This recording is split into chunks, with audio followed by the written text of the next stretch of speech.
Hello everyone, welcome back to my channel. चलिए आज बात करते हैं ये पर्टिकुलर क्वेश्चन के बारे में। ये आपको तब मिलती है जब आप टेक्निक्स पढ़ते हैं, टेक्निक पोर्शन जो मेथड इन बायोलॉजी के नाम से भी जाना जाता है, तो उसमें आपको ये टॉपिक मिल जाएगी। और खास करता जब आप स्पेक्ट्रोस्कोपी पढ़ रहे होंगे तो ठीक है। तो स्पेक्ट्रोस्कोपी में भी इसका ये जो पर्टिकुलर क्वेश्चन है ये सर्कुलर डाइक्रोइज्म CD स्पेक्ट्रोस्कोपी से रिलेटेड है, तो इसीलिए आज हम ये क्वेश्चन सॉल्व करने वाले हैं। तो इस क्वेश्चन में क्या बताया गया है, पहले हम क्वेश्चन देखते हैं क्या बोला गया है।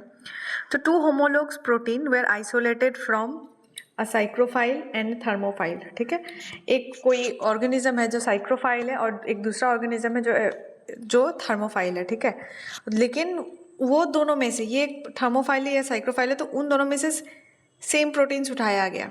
इसमें से उठाया गया, तो ये सेम भी नहीं है, होमोलोगस प्रोटीन उठाया गया। ठीक है, उसमें से उठाया गया। उसके बाद बोला गया कि the purified proteins were subjected to denaturation, protease digestion and circular dichroism. तो ये जो प्रोटीन्स जो यहाँ पे आइसोलेट किया गया है, इसको हमने प्यूरिफाई किया गया। ठीक है, प्रोटीन प्यूरिफाई किया गया, फिर प्यूरिफाई करने के बाद इसको हमने डीनेचुरेशन के फेज से पार करवाया, फिर प्रोटीएज भी डाल दिया प्रोटीज डाइजेशन के थ्रू, एंड उसके बाद हमने उसे CD में भी डाला। और CD में डालने के बाद ये तीनों ही प्रोसीजर करने के बाद हमें कुछ यहाँ पे ऑब्जर्वेशंस मिले हैं। ये रहा हमारा पास ऑब्जर्वेशन। ठीक है, तो ऑब्जर्वेशन में पहला पॉइंट बोला गया है the CD spectra of P and T proteins are identical. Of course ऐसा होना भी चाहिए, क्योंकि हमने पता कि तो होमोलोगस प्रोटीन्स लिया गया था, तो और P एंड T प्रोटीन का जो CD स्पेक्ट्रा है वो आइडेंटिकल है। अब आपको अगर CD स्पेक्ट्रोस्कोपी आपने पढ़ी होगी तो आपको पता होगा कि इधर एक स्पेक्ट्रम जैसा कुछ होता है। ठीक है, एंड उस पर आप देखते हैं कि हर एक स्ट्रक्चर का, हर एक अमीनो एसिड्स का अलग अलग स्ट्रक्चर होता है।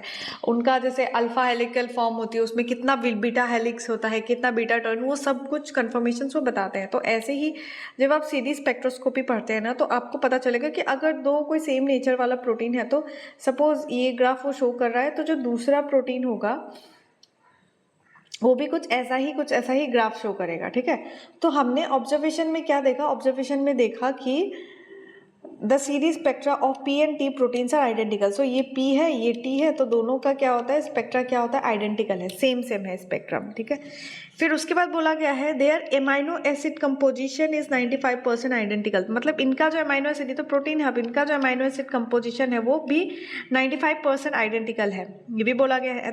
थर्ड पॉइंट है T and P are equally susceptible to proteolysis in the presence or absence of reducing agent.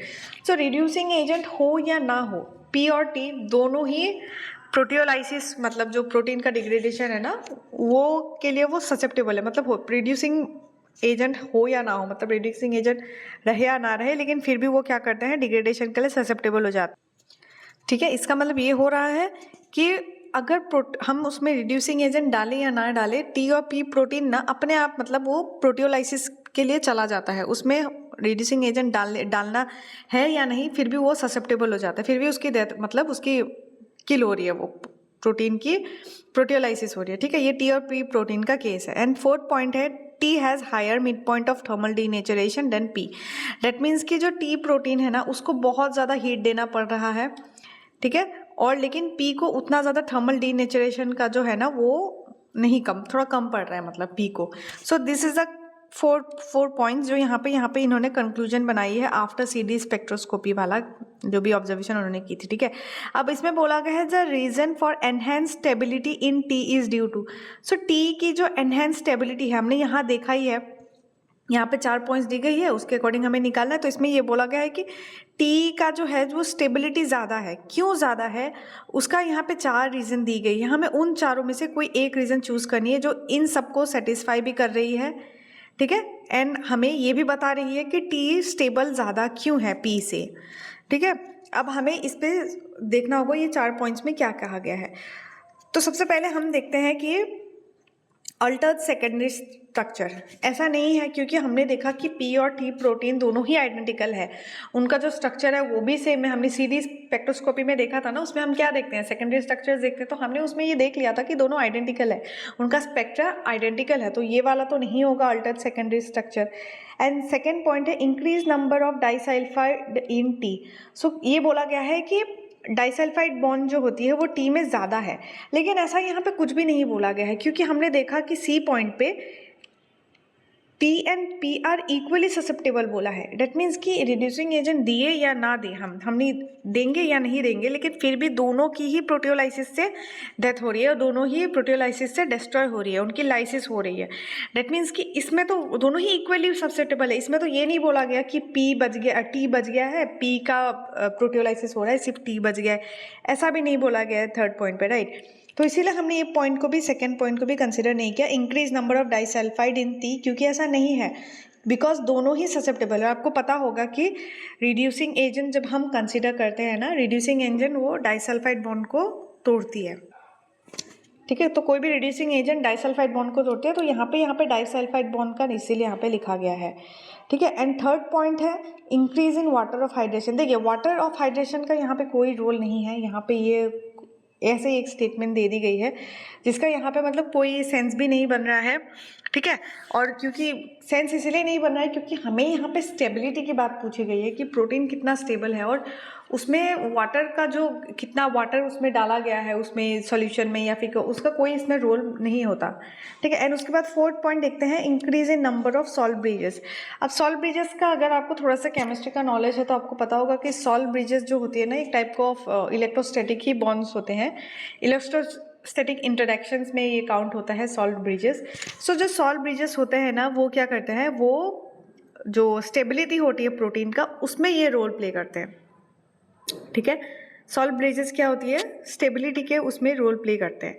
तो इसीलिए क्या होती है कि जैसे ही अगर टी के पास हमने यहाँ पे देख लिया है ना कि T has higher mid point of thermal denaturation than P, that means कि टी को ब्रेक करने में बहुत ज़्यादा दिक्कत हुई है, टी प्रोटीन को ब्रेक करने में, थर्मल एक्स्ट्रा हीट देने के बाद टी को ब्रेक करने में बहुत ही ज़्यादा दिक्कत हुई है। वाई? बिकॉज उसके बीच में, उसके अमाइनो एसिड्स के बीच में जो भी बॉन्डिंग थी, जो भी पेप्टाइड बॉन्ड वगैरह है, वो बहुत ही ज़्यादा स्टेबल है, they have electrostatic interactions between them, और इलेक्ट्रोस्टैटिक जो इंटरेक्शंस होते हैं ना, वो क्या करती है, इम्प्रूव करती है स्टेबिलिटी को प्रोटीन्स का। तो इसीलिए क्या करती है, इलेक्ट्रोस्टैटिक इंटरेक्शंस होने की वजह से, सॉल्ट ब्रिज होने के वजह से, टी में ज़्यादा होने की वजह से थर्मल डीनेचुरेशन टी का क्या हो रहा है, हायर हो रहा है। टी को बहुत एक्स्ट्रा हीट देनी पड़ रही है क्योंकि ये बहुत ही ज़्यादा स्टेबल है टी प्रोटीन।